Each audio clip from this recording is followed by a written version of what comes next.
So today I'm going to have a nice conversation with Amma, with my mother, just a trip down memory lane. So I think she can share with you her journey to Swami over the years.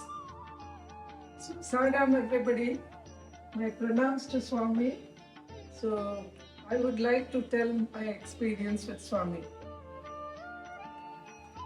So Amma, can you start? Can you share a little bit about how you first saw Swami?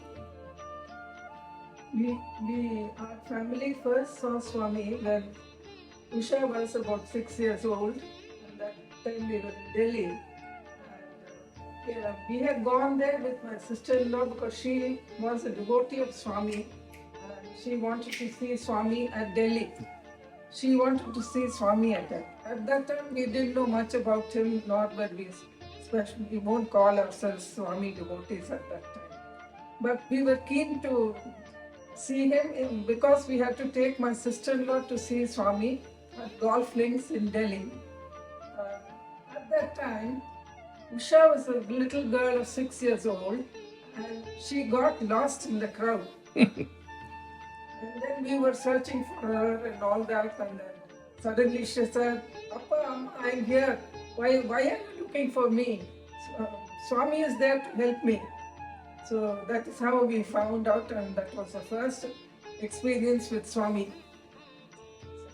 So that's a lovely story, and certainly a lovely recollection for me as a child. Then I think can you share a little bit about in the years that followed? Did you have another chance to see Swami at closer quarters? That was during the 1970s. At that time, I was in Vellore with my elder daughter because she was going to have a baby, and Appa and you and Ramchandran had gone to Chennai to see Swami at Abbotsbury. That's when they all met Swami, and they had a lovely darshan over there. Do you recollect what happened there in Abbotsbury? I think you were quite young. Yeah, I was. Yeah, I don't think I have such a clear recollection, but it was a huge crowd, and we were sort of, sort of swept up in the crowd.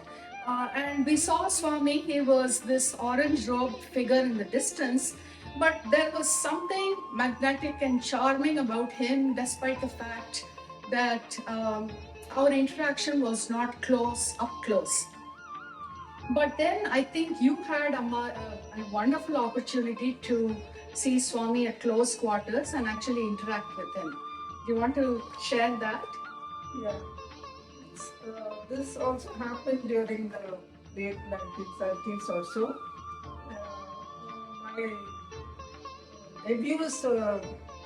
My nephew's wife's friend was getting married in Puttaparthi because they were Swami devotees, and she was invited for the wedding. And she told us she was living in Bangalore, and she said she is going for the wedding. And I was in Bangalore at that time at my nephew's place, and since she mentioned this, I said I would also like to go and see Swami over there. But she said for the wedding only I have been invited, so I won't be able to take you. But you're welcome to come to Puttaparthi. So that is how I landed up going there on my own. It was a bus journey from Bangalore to Puttaparthi, but somehow I made it, and that was a time when I was able to see Swami at close quarters. But there was no interaction as such, and that impressed me a lot, and that was sort of the beginning of my journey towards Swami.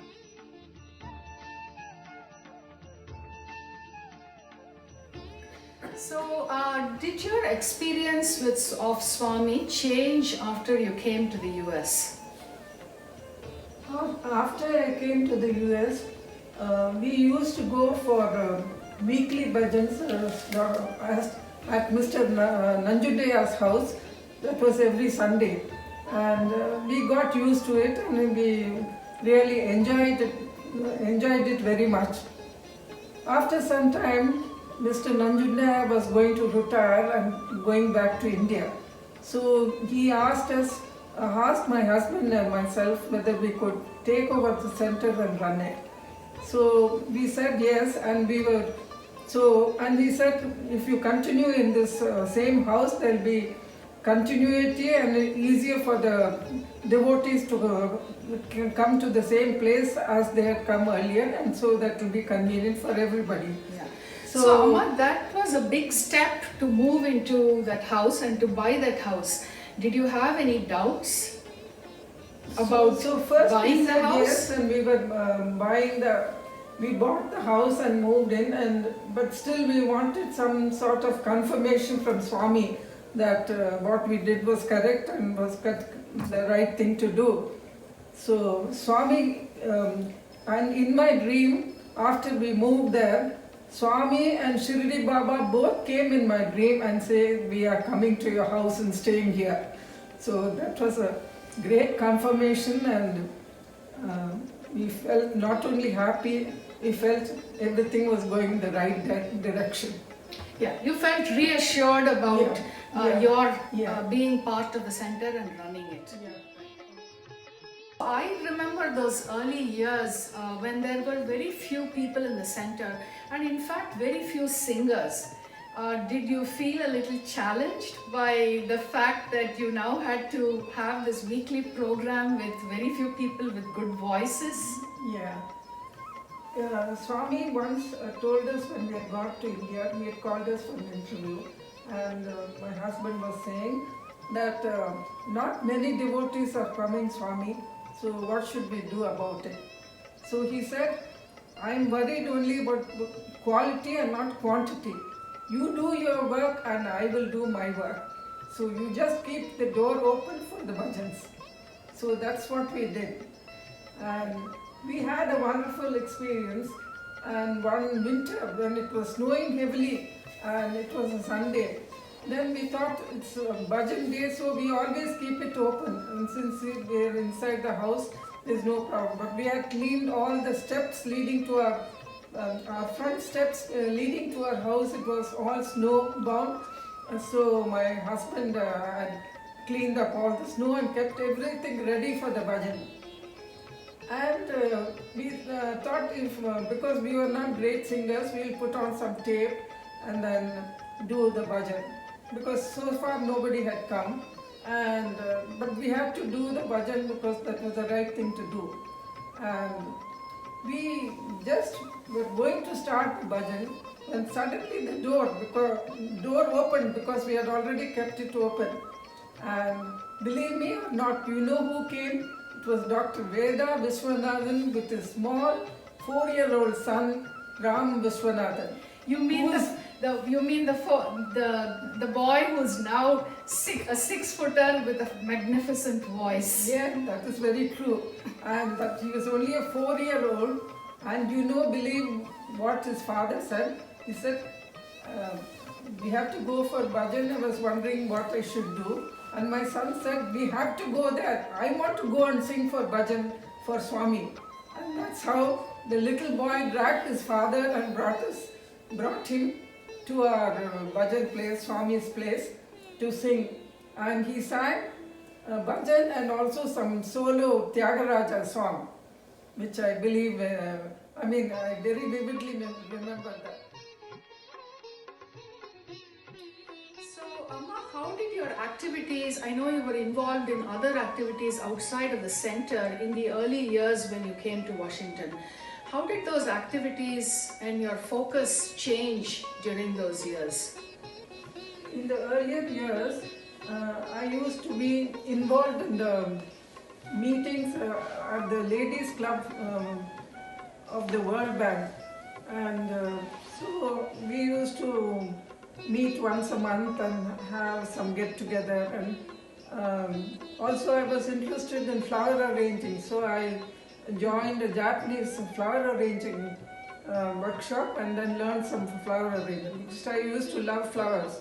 And Then afterwards, when we were running the center, I found that I could use my interest in flower arranging by doing some flower arranging arrangement every Sunday, and that to keep the place nice and looking nice, and that gave me also pleasure that I was doing a job hopefully very well for Swami.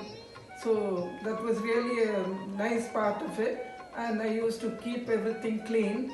And those days we were new to the place, so we could not afford a maid or anything. All the house cleaning I used to do myself, washing, cleaning, everything.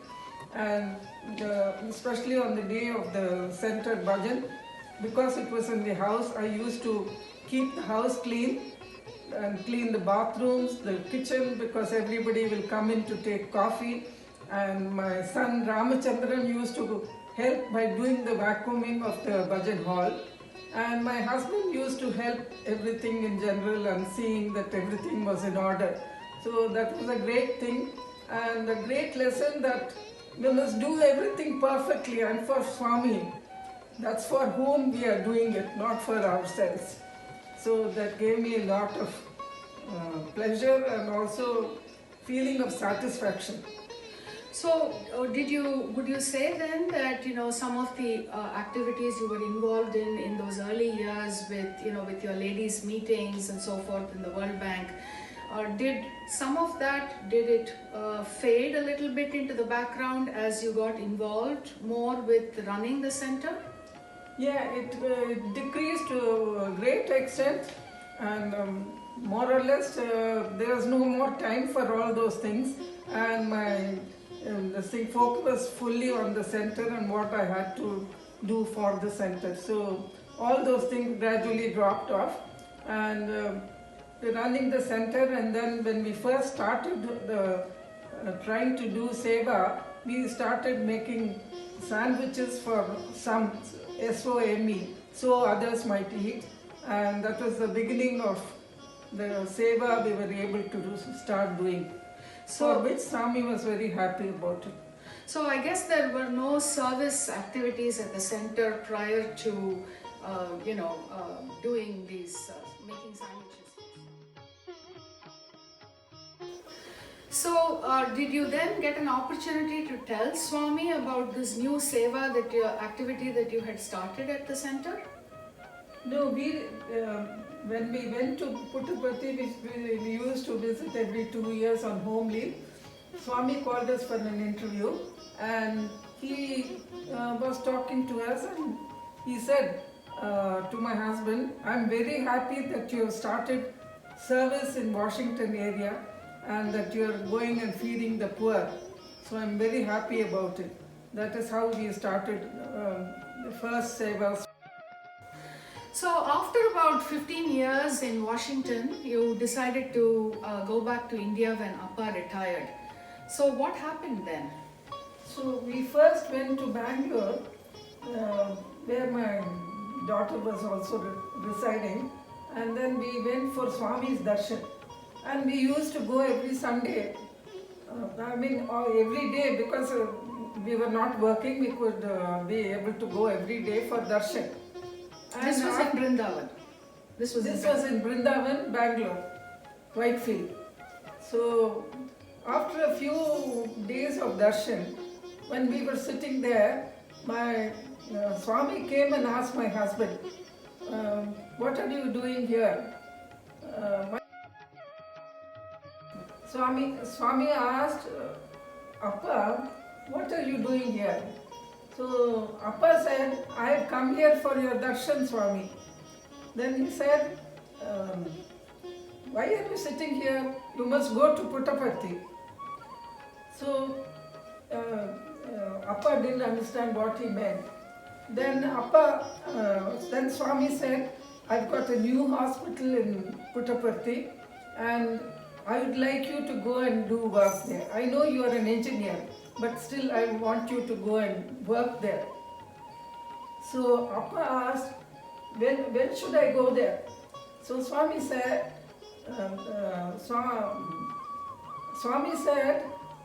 you go on Monday, not today. No, Swami asked Appa, when will you go to Puttaparthi? So he said, I will go immediately, Swami. Then so Swami said, no, don't go immediately because tomorrow is Ashtami and the next day is Navami, and then you can go on Monday. First of all, you have to tell your wife that you are going to Puttaparthi and that Swami has asked you to go, and then you have to pack up and get things ready for you. Will have to go there and work for quite some time.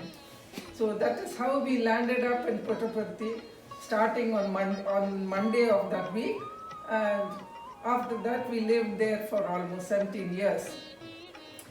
Okay, so this was a big step, moving from Washington to Puttaparthi. So, but how did your journey change once you had journey to Swami change once you went to Puttaparthi? When we went to Puttaparthi, that was a time when my mother-in-law, who used to stay in India in her niece's house, she was staying in Hyderabad, but since when we were in India, she always used to live with us. She wanted to come and join us and be with us because we were in Puttaparthi.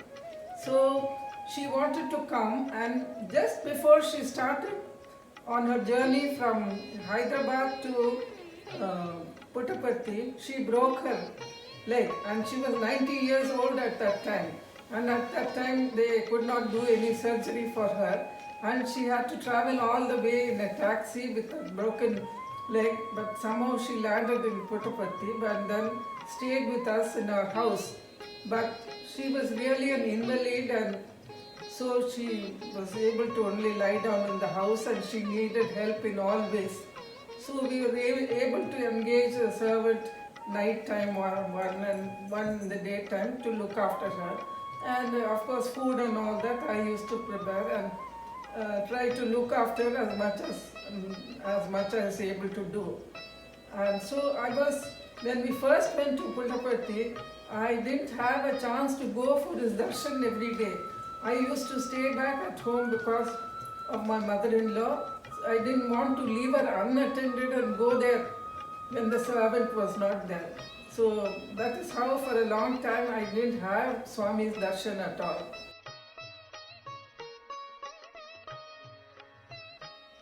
So this must have been difficult, because after you moved to Puttaparthi, you were not able to go and get Swami's darshan every day. In some ways it was so near and yet so far. So how did you experience that, and was there something that lifted up your spirits during that time? So what happened was, because I was not able to go for darshan and all that, I didn't feel sorry, because I felt it was my duty to look after my mother-in-law and look after her properly.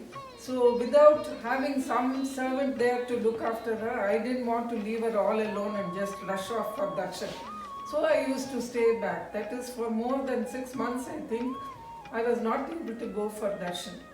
And by that time, our wedding anniversary had come, and I was mentioning to Appa that we were not able to go and see Swami and get his blessing. So he was mentioning it to one of the doctors, Dr. Bhatt. All of you Mrs. Bhatt, who was the head of the microbiology lab at Swami's hospital. So all of you know Dr. Bhatt and his wife, Mrs. Bhatt, who was in charge of the microbiology department. She was the chief of the microbiology department. And when Appa was mentioning that to her, she said, of course you must come and have Swami's darshan and blessing. On the wedding anniversary. On our wedding anniversary. And so she said, you must come. And meanwhile, on that day, luckily the servant had already come to look after my mother-in-law, and I was ready and we were able to come. And that was a really happy time for us, because Swami called us for interview. Can you share a little bit about what happened in that interview? In that interview, Swami had called us, and I was feeling very happy. At the same time, I didn't know really what to say except to tell Swami I would like to have your blessings. And then he was talking to us a little while, and then he said after some time, what have you brought for me? So actually I had brought some clothes, and Mrs. Bhatt had told me how to prepare the clothes and bring it.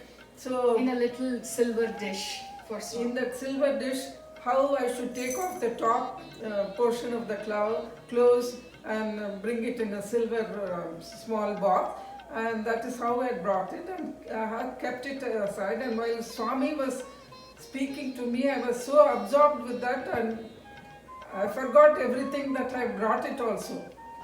Meanwhile, suddenly Swami said, "What have you brought for me? Have you brought something for me?" Then only I remembered the clove box and brought it out and then showed it to him. And he took the cloves and said, "Very happy, very happy." And he put his hand on both our heads and blessed us to have a long life. So after Perima was no more, you had the opportunity to work at the hospital. Can you talk a little bit about the kind of work that you did at the hospital? I came to know that through the hospital authorities that all the patients who had come there, who had need for any surgery, they had to. This was cardiac surgery. Yeah, cardiac surgery was the main thing that was going on, and there were a huge number of people, all from different parts, from the rural parts of Andhra, who used to come for operation.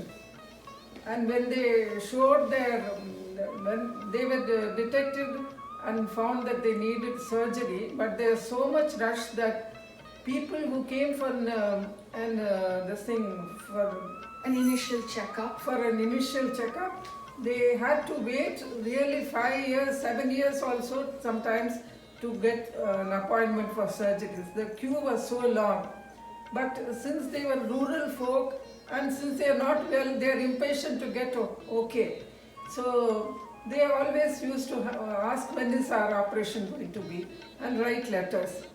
And Swami said that all these patients, they come, they are very poor and they come with lot of hope and thinking Swami is going to do everything for them. And so we must give them reassurance that we will look after them and that you have to be a little patient, but it will take a little while. So have hope, Swami will look after you.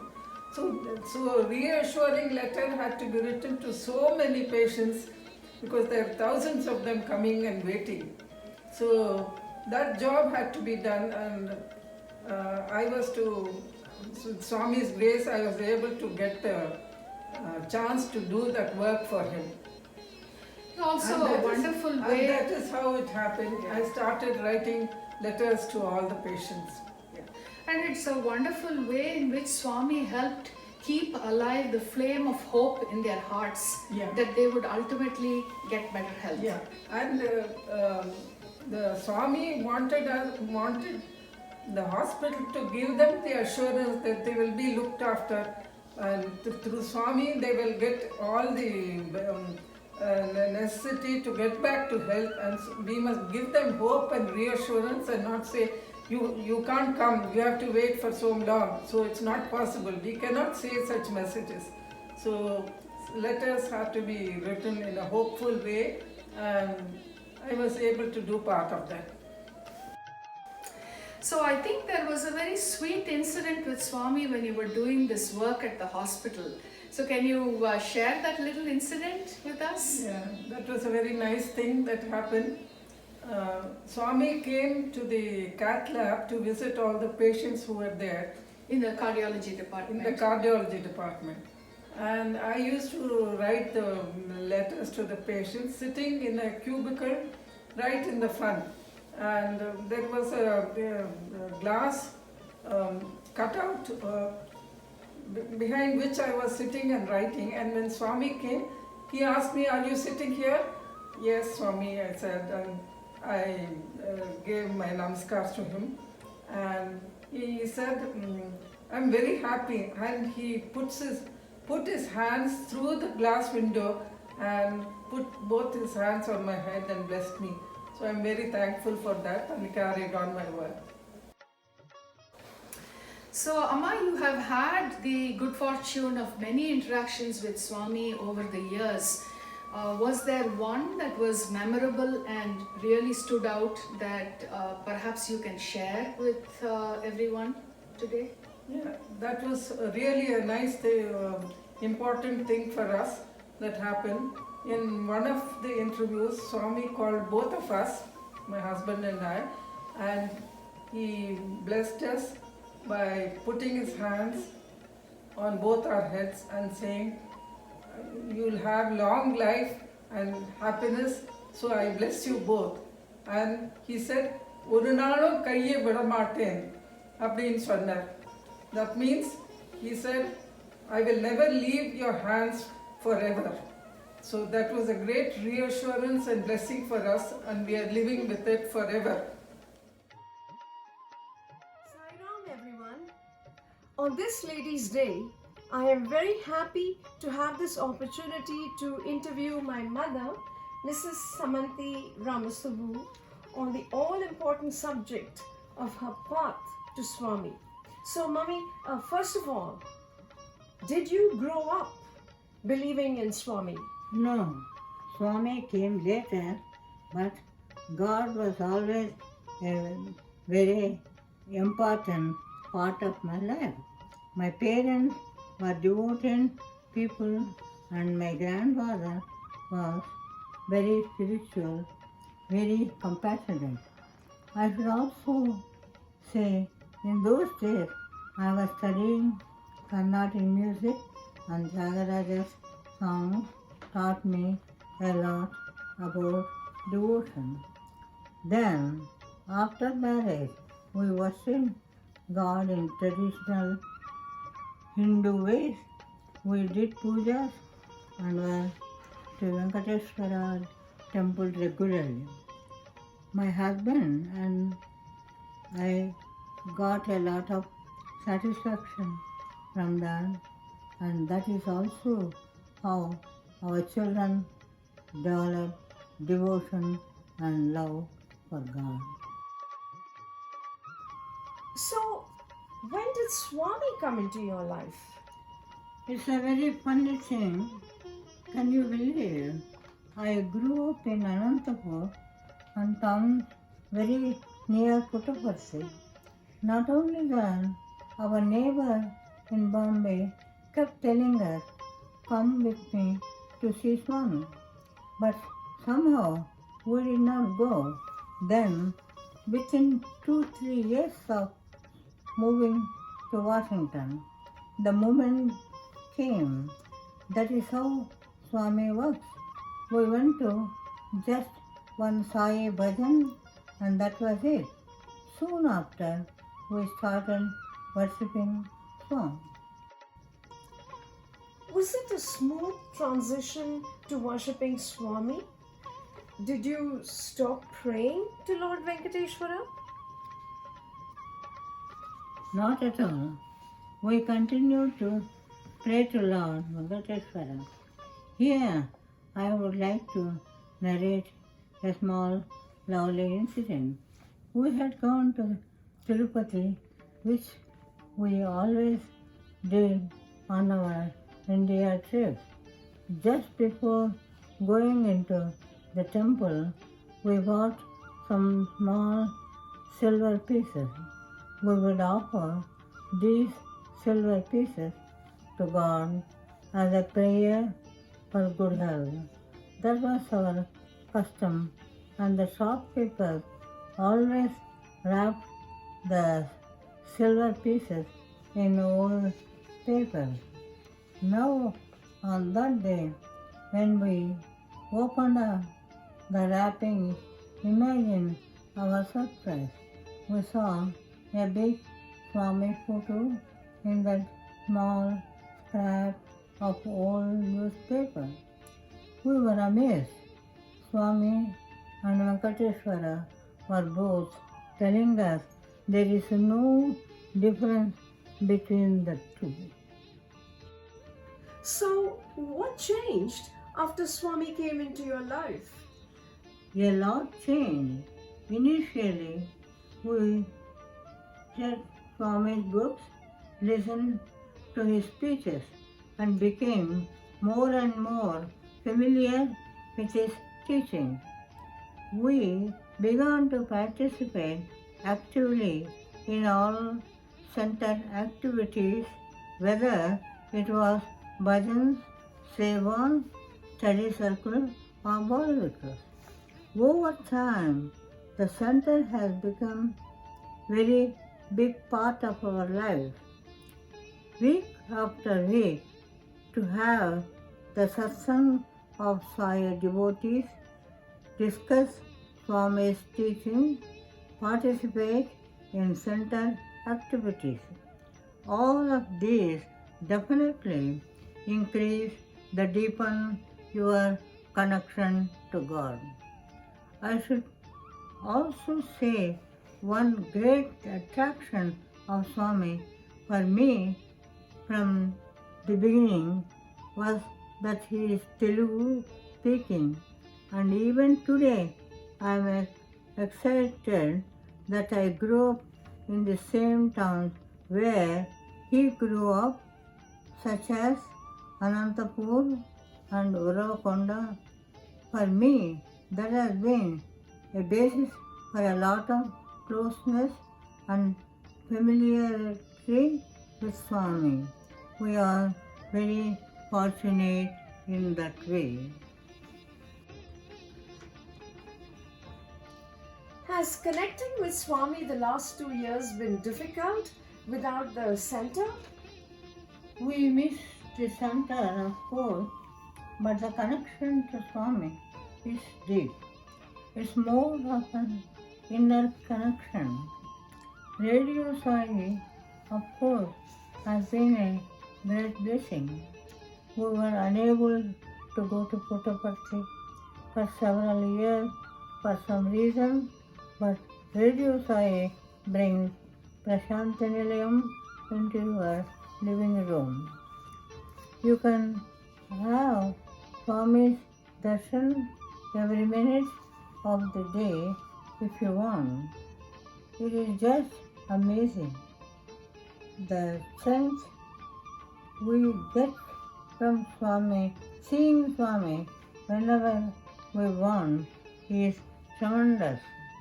And he has told us that it's not just a picture on TV. Wherever you see his form, he is actually there. So, without the center, how do you connect to Swami these days?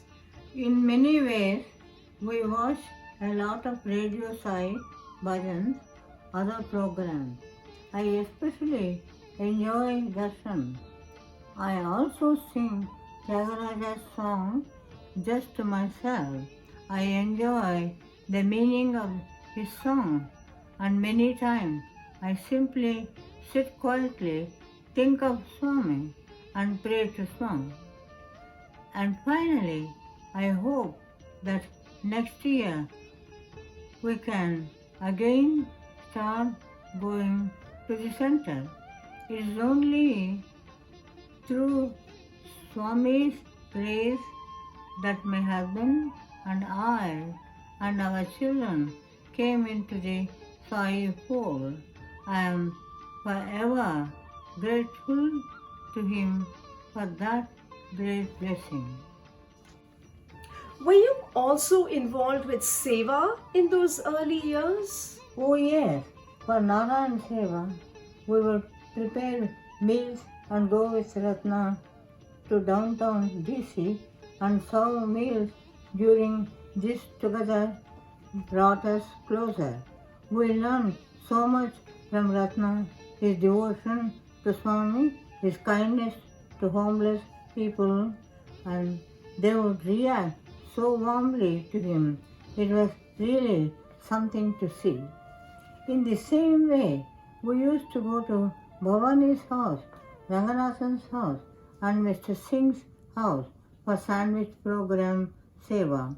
Everyone looked forward to Saturday morning doing the seva together, singing bhajan and talking about Swami. And the only thing better than that satsang was Bhavani's South Indian Madras coffee. I remember Auntie's coffee tasted so good with the peanut butter sandwiches. These are all some wonderful memories. There was so much togetherness. We felt we were one because of our devotion to Swami and our common desire to follow his teachings. Do you want to say something about satsang and Bal Vikas? Definitely. When Padma and Rama started working on Bal Vikas programs, we had some wonderful times. We had lots of rehearsals in our house. Many children would come, parents would come. There was such a spirit of cooperation. Everybody did whatever they could to make everything go smoothly. Swami says spirituality does not need to be serious and boring. He says we should be happy. During these years, spirituality was actually a lot of fun. I remember then Shyam came over to our house and gave us ideas for music for a play. Then there were many lovely times when we worked with Surendra and Alka in their house. And then the young children and Padma and Rama would work with Anshu on recordings. Anshu was very much in demand even though those days. Then at other times there were practices in Shiva and Sita's house, and we worked with parents on the children's costumes, drawing mustaches and trying devotees, a lot of fun. The point is there was so much to do, but everybody worked together with love and unity until the day of the program. And you know, the programs were always a success because Swami would bless the efforts of all the children, teachers, parents, and everyone. Which one teaching of Swami means a lot to you? Well, there are so many teachings of Swami which are so powerful, but I would like to talk about satsang and especially this idea of working with others in unity and harmony. Now, why satsang? Before we knew Swami, we prayed with family and friends. But in this Swami fold, the idea of the Sai center is something very different. In the center, everything you do together. There is unity, you are one group. You are talking about bhajans, right? Yes, in the beginning, it was mainly bhajan. It was so nice to come together and sing together. This was new for us. And not only singing, for example, for Akhand bhajan, everyone would join together to make arrangements, do decorations, bring supplies. Some people gave you a rug, Some people had parked their cars. Someone else organized tea and coffee. We were all one Sai family, believing in Swami. We saw this oneness even within our own family. Can you believe my husband, who never came near plants and flowers, would ask to cut flowers for the garland? I had to keep telling him, don't cut the stems too short. He would even want to hold a garland while I put the ribbon, but I did not always trust. Even my son-in-law would help. He would carry the big flower bouquets home and then transport the garland to the center, and he would even thread the flowers. So, satsang has meant a lot to you. I can see that. Any closing words? When we put up dramas, Swami does not ask us to play a big success. What Swami wants to know is, did everyone cooperate? Was there harmony? Because for him, working in unity is a very important part of the sadhana. Sometimes we agree, sometimes we don't agree, but we still have to work together. That is what Swami wants, and that is where the center comes in. The center is Swami's instrument for teaching us the lesson of unity, doing things together, cooperating, compromising, keeping your ego down, not worrying about who gets credit, listening to what the other person has to say. These are all the things that we learn from being a part of the center. Being respectful, being appreciative, these are also the things we should learn, and developing that sense of oneness, recognizing that there is something here that is bringing us all together. Our family was one of the first families that joined together to form the Bethesda Center.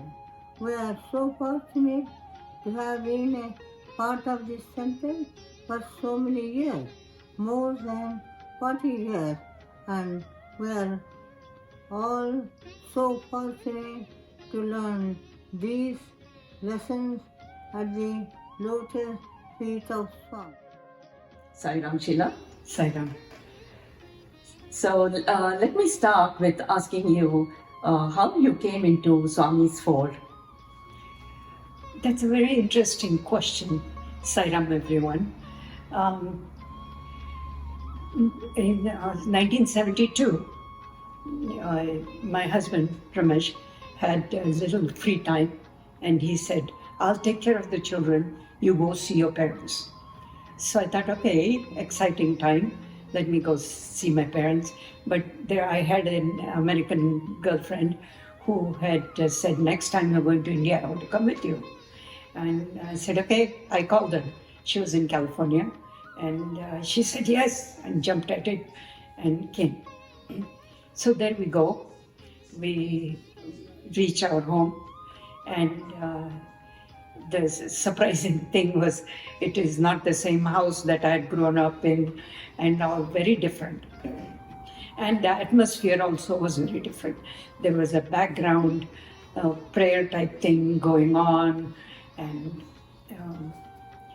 so I was thinking, how do I communicate with everybody here? So I thought, I'm working with children. That was my livelihood. And in that, I had to take a TB test every single year. And in my absence, my other sister, Vijaya, who's now in North Carolina, had become a doctor. So I thought, okay, let me ask her the question, is there any solution for this? So I can stop taking this every year test. And she said, let's go see Swami. And I said, what Swami? I don't know any Swami. I'm asking you as a doctor. And she said, hey, be quiet. Let us go to see Swami. And I looked at both my sisters. One is this one, Chitra, and the other one is Vijaya. And they both were all on board. Let's go, kind of a thing. Yeah, because that was the time when we just came from the summer course. We had attended the first summer course in Whitefield. All three sisters, our older sister Pavitra, Vijaya, and myself, three sisters had gone for the summer course, and then we came back. In fact, this picture was bought during that time, and me and my sister both had the same picture in the room, and we were into meditation and bhajans and all that. So it was like the whole house was a different atmosphere from what you had left before going to the US. Yes. And that was 11 years before that. So you can imagine all the changes. So my father started driving, and somewhere halfway along he gave it to our brother. Our brother is the youngest in the family, and he started driving. And I'm thinking it was midnight, how to keep him awake at this time of the night. And so everybody was chatting and they all fell asleep. So I started chatting with him, and suddenly, unknowingly of course, I fell asleep. And in my sleep it came, turn left. And I woke up. And I said, I'm sorry, I guess I fell asleep. And I had a dream that turn left. And my brother said, I was supposed to turn left. I'm lost, he said. I said, what should we do? And, it's not as easy area to be driving in. So anyway, he made a U-turn somewhere, and we came back and went into the ashram. Now, the interesting thing is, in those days, where you take a bath, what you do, how you dress up, everything had to be a learning curve. Anyway, we got it all done, and we were put in what is that area called, the room where a whole bunch of people... Oh, shed. Yeah, we were put in a shed. So anyway, it was time for darshan, and went for darshan. Very dramatic, because I hardly sat down, and Baba came out, and with his hand, he went. I didn't know what that meant. And the volunteer leader said, go, Ma, go. I said, go where? She said, he's calling you. I said, calling me for what? She said, for an interview. I said, I didn't apply for a job. And she didn't know what I was talking about. I didn't know what she was talking about. She said, go, Amma, go. And I got up and started walking, and he made his sign with his hand to come. So that was our first interview. We went in. He only took in me and my American girlfriend and my brother. That's it. The rest of the family didn't. It was a small room and all standing up area. And he asked me, what do you want? Thinking, what am I going to tell this guy what I want, because I don't even know him, and what am I going to tell him? So then the only thought that came to me is what we were working on We had finished our education, so we were thinking about going back to India. And so I thought, okay, let me tell him that. So I said, we're in the process of returning to India. He said, no, stay where you are. And that was it. And I didn't know what to do, but that was it. As far as it was a full room of people, didn't know how to answer anything. Right, and I still remember you and your friend coming out of the interview room. Both of you had a handful of vibhuti, and your friend was so flabbergasted by the interview, because I'm sure, Swami guided and, gave her all the advice that's needed, that after the interview, when you all came out, she just went into the hills, behind Prasanthi Nilayam. Those days, you could just walk up the hill. So she was lost, We wanted to look for her to see if everything was okay and, we can go for lunch or breakfast or whatever. But she was nowhere to be seen. And you were lost too, with all the vibhuti packets in your hands. You were looking blank at everyone. I remember that. Yes. So that was the first exposure to Baba and all the things. I know, and then there was no looking back, right? No. Yes. And we are so fortunate that Swami has taken us in his fold. So Sheila, tell me how this has helped you structure your future life, and how you have made his teachings apply in your everyday life, because being in the US those days, it was so difficult to come over, go to Parthi, keep that connection all the time. So tell us a little bit about that, please. The interesting thing was, when I got back, I asked my sisters, and that is Vijaya and Chitra, is there anything, and do you have any books or anything I can, and they handed me a book. I came back and of course read the whole book, and said, gosh, I don't understand this thing, I need to go again. So 76 again I went, with only our younger son, and then came back. That time also Baba called us and chatted with us and all that. And when I came back, my parents and my sisters and their family all wanted to come to US. And so then some of them came, not all. Vijaya, her husband, and my parents came. And my parents came with a name of a center, and that's Bethesda Center. Can you take us there? They said. I said, yes, I'll take you there, but I'm not going to stay back, okay? Because, see, I'd read about the meditation and all, and I'm not a very patient type of person. So I thought that won't work for me. So I took them to the center, Bethesda Center. And the interesting thing was, the center president spoke the same language they spoke, Kannada. And so he was very happy to meet them and everything. And I left to go do something. I can't remember what it was. And when I came back, following time again, when I'm taking them, the center president is waiting for me. He came out running and he said, where are you going? Where are you going? Come on in, come on in. And now, he's a senior man. So, how do you handle that kind of a thing? I wasn't sure. So I went in.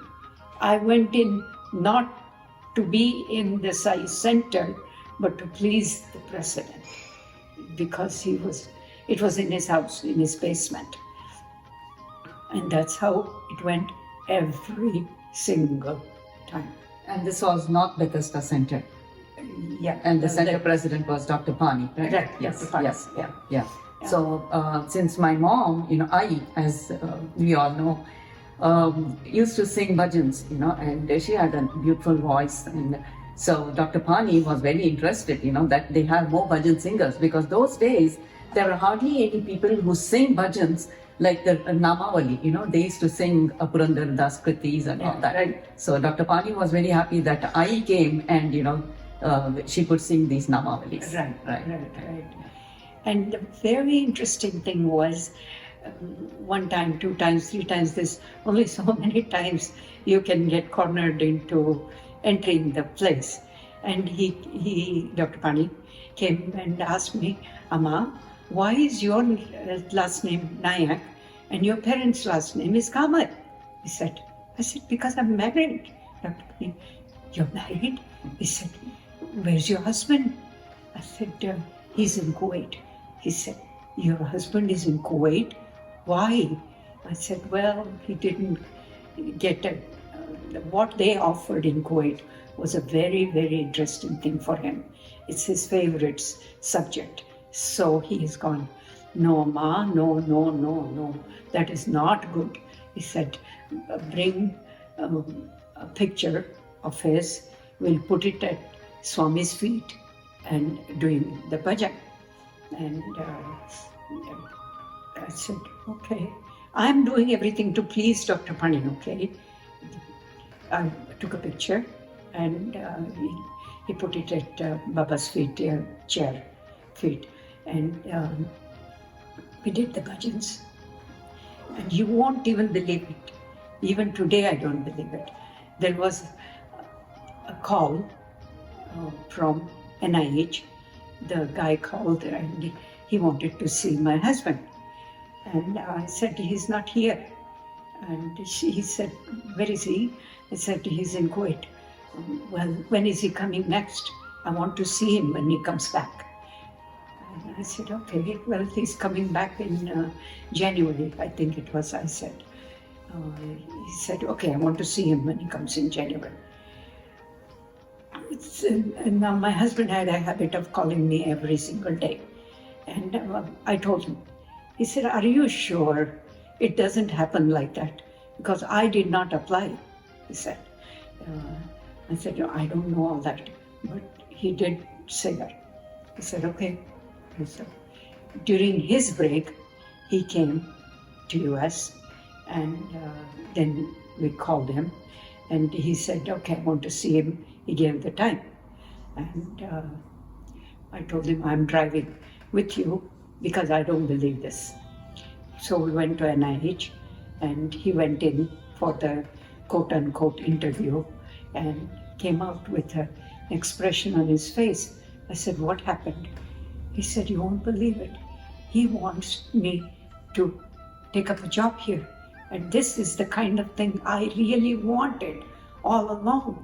I said, oh, so what are you going to do? Because he was supposed to go back to Kuwait.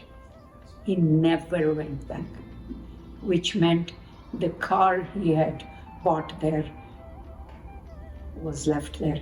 The apartment with all the furnitures and everything else was left there. He said, I am not going back. So he stayed here and he worked at NIH for 30 years. That is 30, okay? That much unreal. So now, along with that, what happens? He said, okay, where is this center? Okay, we're all right. I'm coming. So now we go to the center every single day. I mean, when I say day, bhajan day. Every Sunday. Yeah, every Sunday. And my husband loves to sing. So he joined the men's side for the bhajans. And that was it. Routinely went. Right, yeah. And then he learned the harmonium and his whole family is into music. So, he was, he got himself involved that Total. way. Absolutely. Yes. Yeah. So if you can say, what is one teaching that uh, you always hang on to, and that you feel that you have applied it all your life? Very easy, because the first one that I learned, big lesson, is that he knows everything. It is not only actions, it is not only anything, even at your thought level, what is coming, he knows. So always be careful that you're on the right path. When I say you, I mean me, okay? Because he knows everything. That's one. The second one I learned, big time, is that when he gives you an assignment, do it without reanalyzing it in your own brain. He has given me several assignments over the years, and the first 2 times I analyzed like a human being, I guess, and he caught me in it and straightened it all out. So that was the second lesson. So 2 lessons. First one is that he knows everything. And the second lesson is that when he gives you an assignment, do it. Don't even think it, don't even analyze it. Absolutely, absolutely. I know, we have, once we start talking about Swami, there is so much we can talk, but due to time constraints, we have to end here. But it was a beautiful journey, the whole family. And I always used to feel so, grateful. She used to say that I'm so happy the whole family has come into Swami's fold. So, we thank Swami for, holding our hand and taking us through this life, trying to walk on the path that he has laid. And, we feel so blessed that we are in Swami's fold. And we thank again Swami for giving this opportunity, for sharing our old momentous days together. And we thank Ramya and the Bethesda team again for this opportunity. Again, Sai Ram, everyone. Thank you. Hello, Amma. How are you today? Thank you, Daya. I'm keeping very well. It's all Swami's grace, our beloved Swami's grace. Amma, we were so fortunate to have had the experience of knowing Swami since we were very, very young. What are the circumstances that drew you to Swami in the first place? Oh, that's a wonderful narration, Daya. When Appa and I were in our 30s, latter 30s, by the time we have had all of you 4 children, and you, Daya, you were just a little infant of 2 years, Appa and I got an urge, a longing, a serious longing to understand the seriousness of life, the truth that lay behind the superficiality of life. So we started reading books, a lot of spiritual books of great sages and saints like Ramana Mahamsa Rishi, Paramahamsa Yogananda, Ramakrishna, Jiddu Krishnamurti, and all these spiritual books in order to understand the truth that lay behind the changing externals of life. And at this search led us to our beloved Bhagavan Sri Satya Sai Baba of Puttaparthi, of his Prashanti Nilayam, and we learnt that he was a saint who was drawing thousands of people to him through his spiritual discourses, through his advice how to lead a life, through his love and compassion, and through his beautiful bhajans. And so what Appa and I did was, we took a lot of his books. I started reading all the books about his greatness, about his glory, about his grandeur. And then we also listened to his music, the beautiful bhajans. And we decided, after a period of preparation of 2 years, we decided that he and I, Appa and I, and 4 of your children should go and see this glorious figure of Bhagavan Sri Satya Sai Baba. Amma, I know that you write a lot and you write a lot of poetry and that too on Swami. Can you share some of the poem that you have written about Swami that has impacted you the most? Yes, Daya, I would love to do that. You know, when Swami called us for an interview, I told him, Swami, when I feel so much inspired by you, I write poems. Then he looked at me and said, oh, please continue to write poems, which Daya I truly did. And on his 75th birthday, I submitted at his lotus feet a book of poetry, 75 poems called 75 Blossoms. So shall I read to you a stanza now? Yes, this is from a poem I wrote, How Can I Thank Thee, My Sweet Lord's Eye. I'll just read one stanza if you will bear with me. What radiance, what bliss eternal I saw in thee, dear sigh.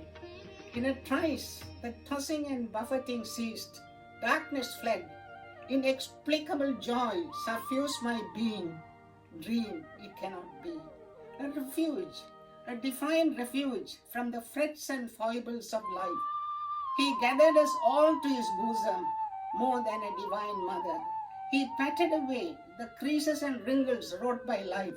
He taught us sweetly the path to serenity, the joy of eternity. Amma, out of all of Swami's teachings, what has been the most important for you in your life? Daya, in truth, I cherish all his teachings. They are all so wonderful. But one thing stands prominently in my mind. You know, before I met Swami, I thought I am an ordinary being. I can never attain God. I thought God is somewhere up there in the sky, or he is somewhere on top of a mountain, and he can be acquired only by sages and saints. Swami cleansed that little mistake I had in my heart. He taught me that God is not to be searched merely outside in temples and caves and mountain tops by sages and saints. God is not accessible only to these searchers of spiritual nature.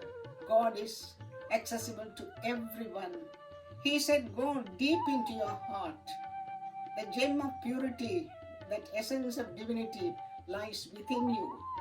But before you go deep within you, cleanse yourself.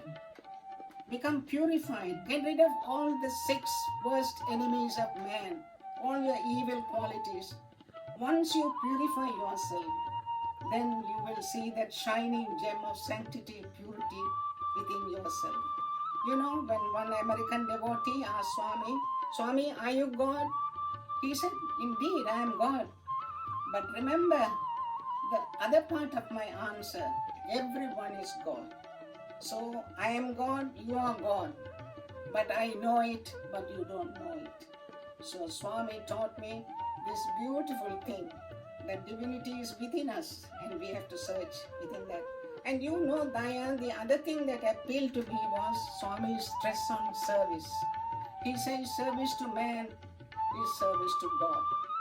When you see a child crying for a bottle of milk, or you see a poor man shivering on the streets and shuddering in the cold, your heart should be filled with love and compassion, and you should learn to do service. So that was another teaching that I liked. He said, if you are unable to do any service, you don't have the means, you don't have the physical strength, at least be positive, be full of love to everyone.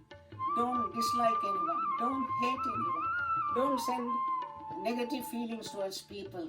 Love everyone as you love yourself. Amma, today is Ladies' Day. What is the significance of the day to you? It's not only significant to me, Daya, it's significant to all Swami's devotees. In fact, to all the women of the world. Do you know, in our society, it's so sad that women are not given the place that is due to them. They are in fact trodden upon by society from the times, olden times. But Swami made it a day, he proclaimed a day as a ladies' day. He wanted everyone to understand the value of a woman, of a mother, of a woman, how she is at home, in a family, in society, in the world, and how she is filled with so much of good qualities, noble qualities. He talks of the way that a mother molds the child, especially during the first 5 years of the child's life, and how she instills so many beautiful ideas, so many divine ideas into the child. Swami has said that even if someone forgets to worship God, he must never forget to worship his own mother. Shall I read you a quotation for you that Swami said about? He said, "The feminine is the foundation on which a peaceful and happy world is to be raised. When women are true and brave, kind and pious, the world will have an era of peace and joy." In fact, do you know what Swami said? Swami said the mother is the visible manifestation of God. So he always speaks very highly of the role of women at home, in society, and he says mother's love for the child is so sacred, so divine. It comes closest to godly love, to divine love. That's great. Amma, I really enjoyed this satsang. Now I have to take your leave. Thank you, Daya. You gave me such a beautiful opportunity, a wonderful chance to talk about the glory of our beloved Swami. Do you know how every second I talk about him, it gives me so much of rapture, so much of joy. And I am so grateful that I and Appa have brought our 4 children in this beautiful path of Swami, this righteous path, which is showing not only to us, but to all humanity. Sai Ram, Daya. Sairam. Sairam, Saira. happy Ladies' Day. Amma, I want to ask you your experience of listening to Swami and having darshan of Swami in your lifetime. Amma? Sairam, I have heard about Baba first time from my mother-in-law. She saw Swami as Baba Yogi materializing Vibhuti, singing beautiful bhajans at her cousin's housewarming ceremony. And she was very much impressed, though she was not a believer. She said the Baba Yogi is really very good in the singing bhajans and invoking bhakti in people. I got my first Vibhuti, Swami's visiting card from her in 1958. Oh, that was the Vibhuti packet you gave me when I was Yeah. coming to US for my postdoctoral fellowship. When we shifted to Delhi, my cousin sister, who was an ardent devotee of Swami, invited me to see Swami at Delhi's golf course in 1972. I witnessed Swami healing devotees, singing, materializing Vibhuti, and realized divinity cannot be expressed in words.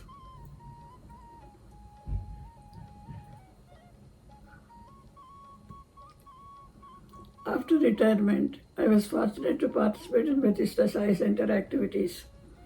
My cousin, after retirement, moved to Patti, and we considered settling down in Patti forever. But due to circumstances, it was not feasible. But I still remember our 2-month stay in Patti, the year before Swami took his Mahasamadhi. Our Swami had declared, he will give Akash Darshan to everybody, and I am enjoying continuously the Radio Sai YouTube bhajans, Sun Darshan and Darshan of Sai. Thank you, Amma. Amma, next I want to ask you, how did you relate and practice Swami's values in balancing family, work and service activities in your lifetime? Swami's values resonated with me due to my upbringing. I saw my parents giving and focusing on education not only to their own children, but also to others in the village, including the poor servants' children. Even my maternal grandfather educated my mother and aunts, and they were very good music singers, even though they have not worked anywhere.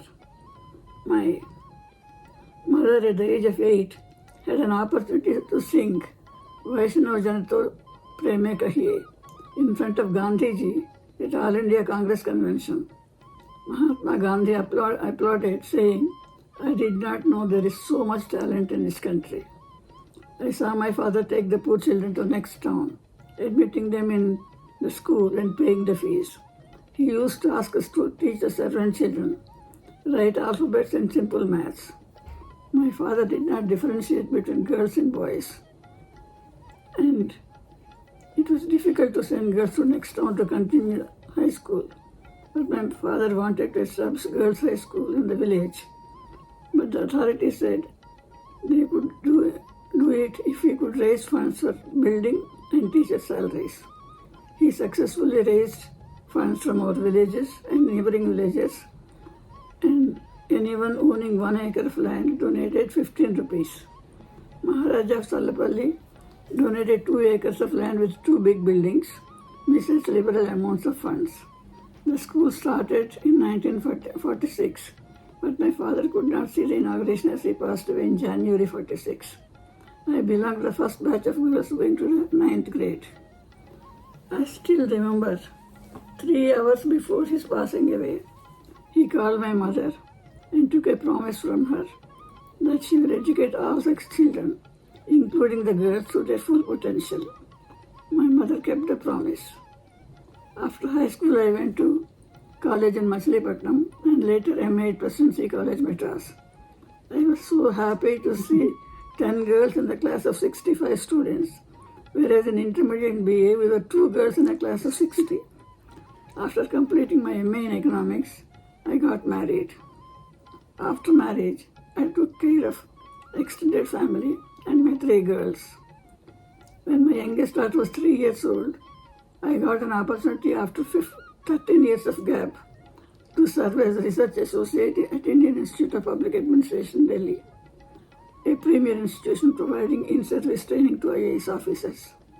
Ultimately, I retired as an associate professor after years of service in the same institute. Earlier, I was at home doing all the chores at my pace. Now, when I joined the service, I had to discipline. I had to assess resources, prioritize time with discipline, and take care of everything and everyone. Unlike today's modern facilities, we don't have Microwaves and grinders. microwaves or grinders or anything. My routine started at 4 a.m. making breakfast, lunch packing, etc. By 9 a.m. I was ready to take the chartered bus to office and return at 6:30 p.m. to take care of all the chores, including make my children complete homework and study. Because of the discipline instilled, all of them completed PhD. First start in economics, second one in molecular biology, and third one in pharmacy.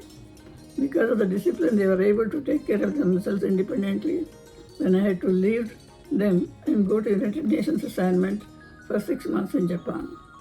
Now I would like to narrate experience of my service activities. When I lost my mother in 1980, I was in very bad shape and sad. While traveling to work, I saw a leper at the roadside, and I felt very ashamed of myself because he did not have any resources, not anybody to take care of them. Then I decided to help by making food packets for him, and one day I was delayed to give him food packet. To my surprise, he spoke to me in English. He was a BA graduate, and because of the social stigma of leprosy, he left his family in roaming and came to Delhi leprosy colony. He mentioned that my food tasted like how his mother made. Every time he could not eat it because the person who was bringing him from the leper colony was taking away the packet and eating. Afterwards, I started making more packets for the handicapped people near Hanuman Mandir at Connaught Place, Delhi. One day I had to go to office early, so I asked my husband to distribute the packets. He never understood that time, but grudgingly took them. When he was distributing the packets, one of them asked, "How is our Amma?" My husband asked, "Who is Amma?" He said, "We know this is the food made by Amma, and from the packing we know that it's from Amma." Professor Vishwanath Pandit, ex-vice chancellor of Satyasai Institute of Higher Learning, told me that I am doing good Narayan Seva. I continued to enjoy, and then I came to know that this service is called Narayan Seva. I continued to enjoy Narayan Seva after retirement. Amma, can you narrate your seva activities while working and taking care of the family? Now I would like to narrate experience of my seva activities. When I lost my mother in 1980, I was in bad shape and very sad. While traveling to work, I saw a leper sitting on the roadside and begging. I felt ashamed of myself because he did not have any resources nor anybody to take care of him. Then I decided to help by making food packets for him. One day I was relayed to give him food packet. To my surprise, he spoke to me in English. He was a BA graduate, and because of social stigma of leprosy, he left his family and roaming about he came to Delhi's leprosy colony. He mentioned that my food tasted like how his mother made. Every time he could not eat what I gave because the person who was bringing him the leper's colony was eating it. Then afterwards, I started making more packets for the handicapped people near Hanuman Mandir at Connaught Place, Delhi. One day I had to go out to office early, so I asked my husband to take the food packets and distribute them. He never understood at that time, but grudgingly took them. When he was distributing the food packets, one beggar asked him, "How is Amma?" My husband asked, "Who is Amma?" They said, they recognized Amma's homemade food and packing. Professor Vishwanath Pandit, ex-vice chancellor of Satyasai Institute of Higher Learning, told me that I am doing good Narayan Seva. For the first time I came to know that this is called Narayan Seva. I continued to enjoy Narayan Seva after retirement and participating in various society center activities with my family. In summary, if we want to succeed combining, balancing family, work, career and service activity, we must be very disciplined, determined, and devoted. Prioritize giving something selflessly. I trust Swami is always there to bless us in our endeavors. Thank you, Amma, for sharing the lessons learned of courage, success, and faith. You took us through your life experience, shaped by fulfilling various roles as a woman, balancing work, life through support, challenges, along with fulfilling service activities that helped you. Grateful for everyone of the family, friends, and Sai community, and most importantly, Swami's divine blessings of Vibhuti, his visiting card in our lives. Sai Ram. Thank you. Sai Ram Auntie, thanks for giving your valuable time and experiences to be shared here for our center's Ladies' Day program. Sai Ram Meena, Pranam to Swami. I am very happy to be part of this Ladies' Day celebrations, and thank you for coming to my home. Auntie, when and how did your journey with Swami begin? Tell us about it. Well, that was 50 years ago, during the summer of 1971. I was working in Bangalore University, and Swami's college was affiliated to Bangalore University at that time. And so when the exams were going on, I used to make surprise trips to colleges. So like that, I was making a surprise trip to Whitefield College of Swami. And after the inspection was over, the principal Narendra asked me whether I would like to darshan of Swami. So I was really not sure, and I was always be very skeptical about ochre robe people. So I was not sure, and I had read about, I shouldn't say I have read, but I've heard about Swami, some of them are good, some of them are not so complimentary. So I was not sure. But still something in me told me that I should go and see him. So I went, and so I went in, and Narendra took me to Swami's interview room, inner room, and I saw several people are sitting there. I was given a seat. So as soon as Swami saw me, he started speaking about student indiscipline, which was a real problem in Bangalore University at that time. So I don't remember the entire content of the conversations, but there are 3 takeaways I have from that darshan. One is the education without character is useless. I thought anyway this is a statement everybody makes. It didn't make an impression on me. And second is ನೀವು ಈ ಕೆಲಸದಲ್ಲಿ ಇರುವುದಿಲ್ಲ. That is in Kannada. He was speaking to me throughout. That means I won't be staying in this job for too long. So I was I thought he was reading my mind because I was planning to go back to the government. And I have already informed the Vice Chancellor. So it didn't surprise me. So he was reading my mind. That's what my impression. And third one is Tiruga Nodabekama. That is, I need to see you again. So when I came out of the interview room, I felt I was a different person. I just wanted to come back and see him because he said he has to see me again. Very, very interesting, Auntie. So your first darshan was in the interview room, and Swami talked to you in Kannada, and also kind of gave you some what is going to happen with your life. It is very interesting. That's right. Actually, his time frame was different. Of the future events show his prediction came true. So having come or known him, when was your second time, or meanwhile, what are Swami's teachings or values that deeply affected you? And you want to know second time I saw Swami? Yeah, it's So because that was after 14 years. Oh. Actually, the next day, after I had darshan of Swami, I was in my office in Bangalore University. Some of the invigilators are going to Brindavan campus for doing invigilation exams. Then I asked him, Swami told me this. They were all Swami devotees. They were so happy to go there.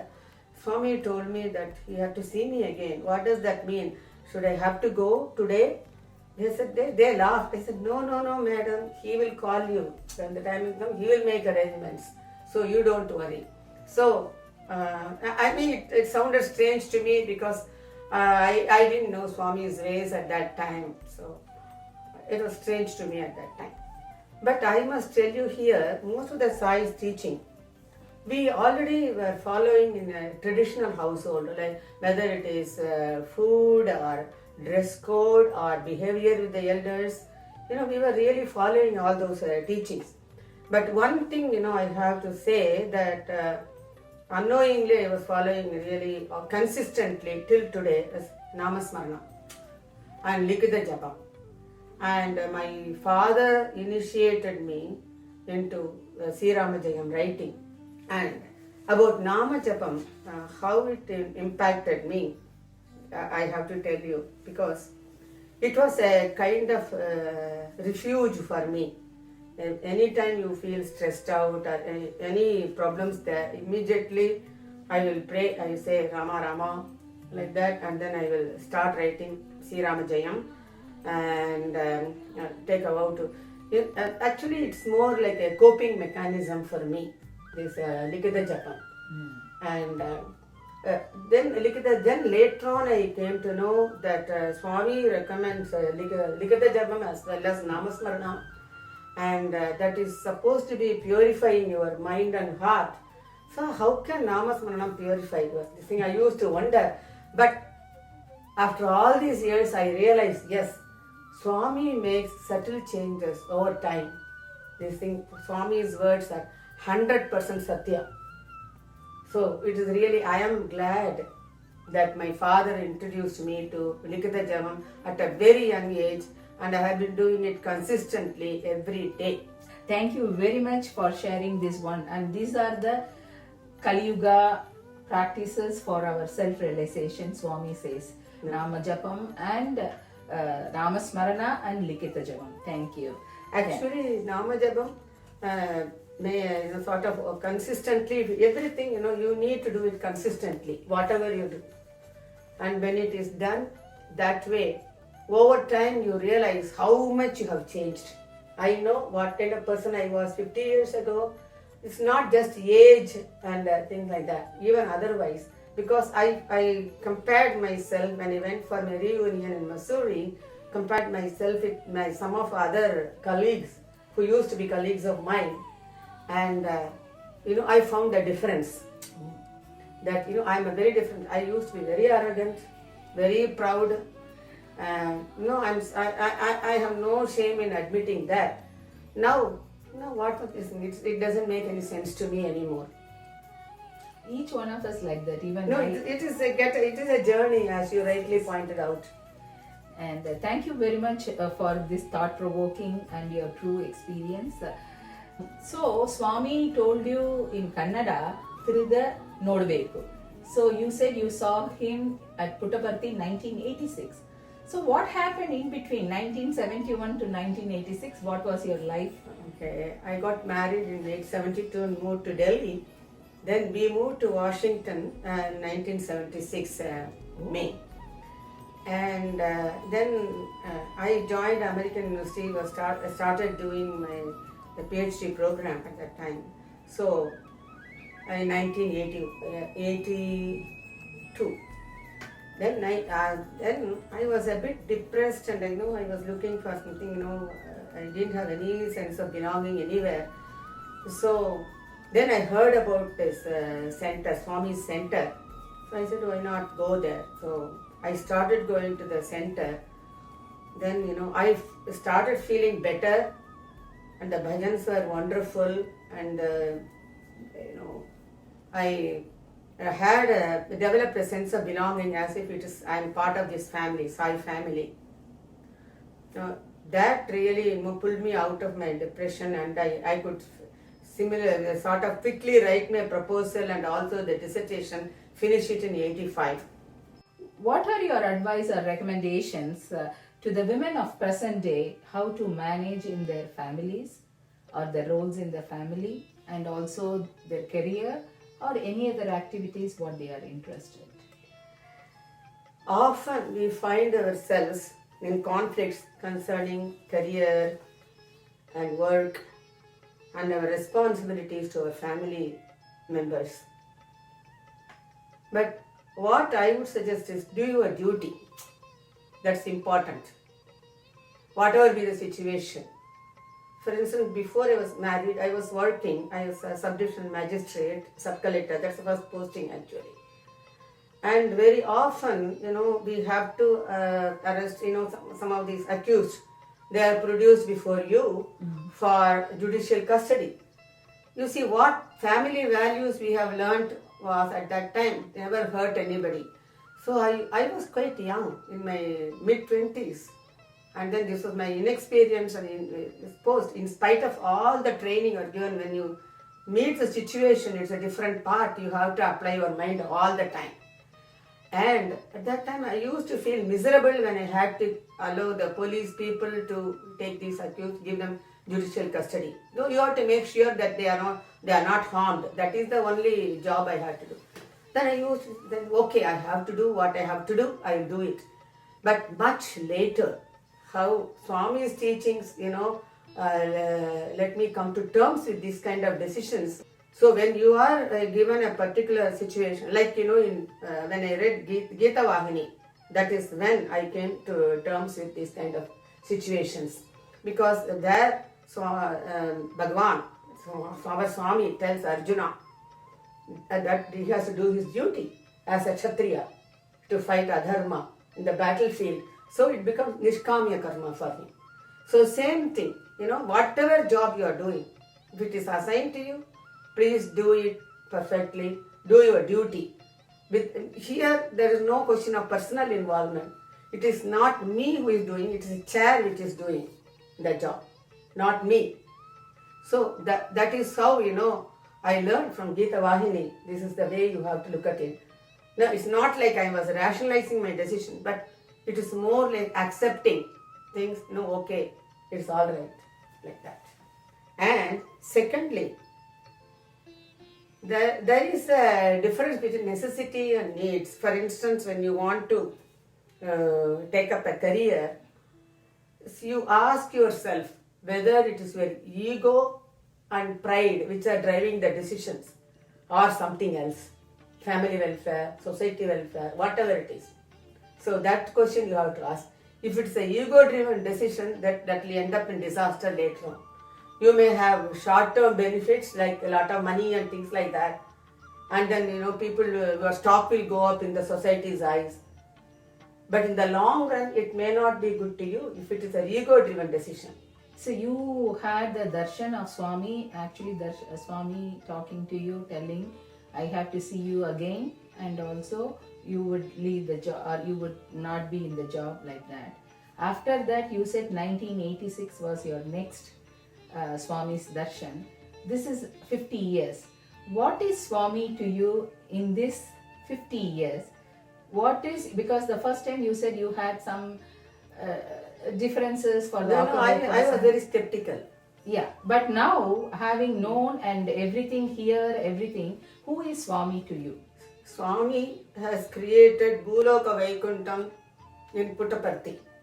This I experienced this time when I went to Puttaparthi, watching the Homa, that the Veda Purusha Yajna Homa, for 2 days, Saraswati Day, Saraswati Puja Day, as well as Vijayadashmi Day, also happened to be Shirdi Sai Baba's Samadhi Day. And no other thought entered there, and you felt like you are in Vaikuntha with Swami. That he is Mahavishnu, he is Vaikuntadipati, as M.S. Mami had said. This really amazing journey. Swami is what should I say, Avyada Karunamurti. Without my realizing, he had helped a lot, and in retrospect, I will start shedding tears. Swami's love. He is like that. He is just he addresses us Prema Swarupa Lara, he is Prema Swarupa. Thank you, Swami, for everything.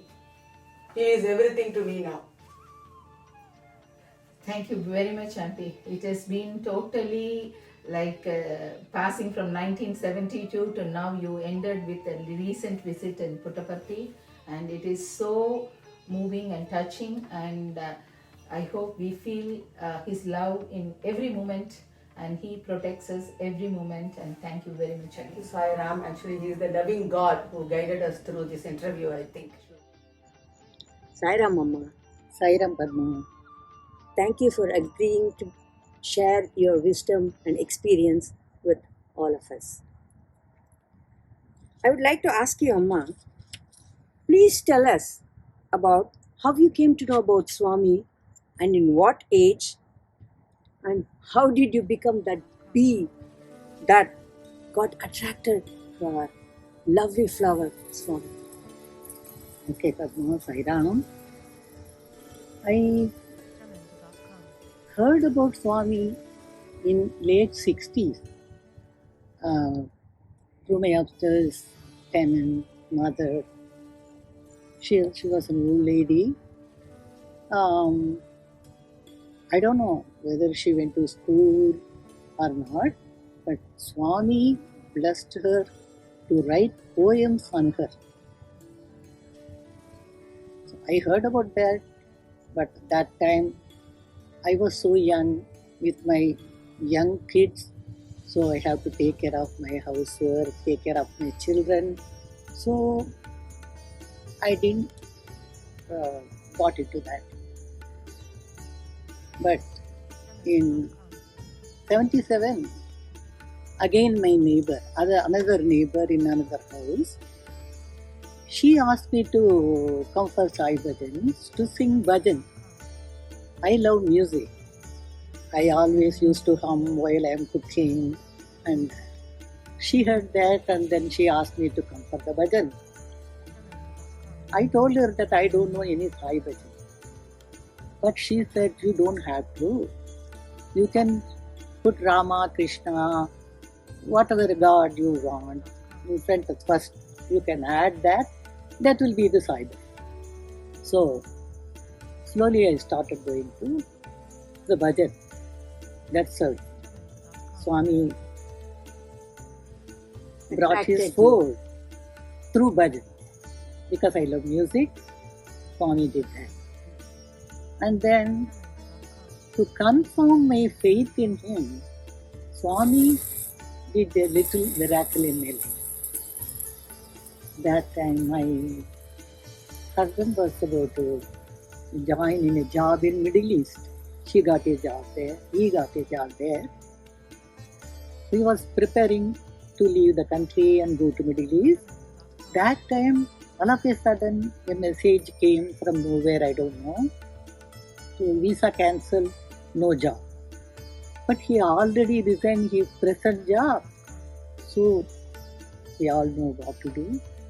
So we were so worried. So that time, I heard about Swami that time, that lot of miracles about the devotees and all. So I hold his feet. I surrendered to him and told him, no one other than you can rescue from this situation. So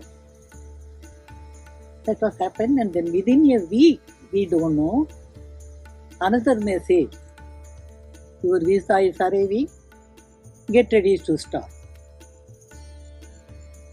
This is really Swami's work. No other can do it. So my faith confirmed. My journey starts from there. And I think that's how I came to Swami. Swami took me into his fold through bhajan. So you've been the humming musical bee that got attracted to our Yes, little yes. flower Swami. That's so nice. Amma, you've been a doctor, a wife, a mother, a grandmother, now a great grandmother. How has Swami's teaching about women helped you in these roles in your life? As a daughter, wife, mother, I do always my housework and taking care of my children. Fortunately, I was born in a traditional family, so we are used to do rituals and pujas every day. So through that, I taught my children, my grandchildren also to pray to Swami and the daily routines and daily pujas and everything. My great grandchildren are very young now, right now. Maybe if I am there for them, I will teach them the same thing to them also.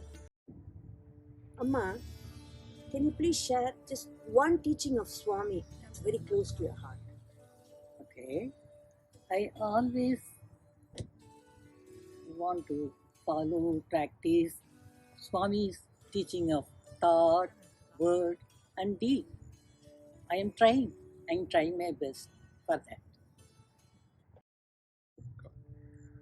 Amma, we all know how Swami has emphasized that a woman's primary duty is to take care of the house. And obviously, you have fulfilled that being a homemaker. What would you like to say to the young women in this country who feel that this teaching of Swami is not relevant in this time in the world? Swami always says, don't differentiate from the work you do with the spiritual duties and spiritual practices. No difference at all. Whatever you do, you offer that to Swami. That will be the spiritual thing. That is Swami always says. Amma, if there is one teaching of Swami that you wish you had known earlier in your life, what would that be? I want lot of things of Swami. I regret I came to Swami very late, only in the age of 35 I came to Swami. If it happened before, long before, I could have been a Balavika student, I could have get a chance to do lot of seva and to know love all, serve all and everything. So all the teaching really, because of that, I came very late, so I could not have followed that. Amma, one last question. So, when did you first see Swami? In 1985, in Sundaram, when Swami visited Sundaram, I was there in Chennai and I got his first Pada Namaskar on February 1st, Friday, evening 5:30. I never forget that. Swami took me in his fold on that day. So, born in the world in the name of Sai, hold on to him if you can. He is in one, he is in all. You can see him in everything.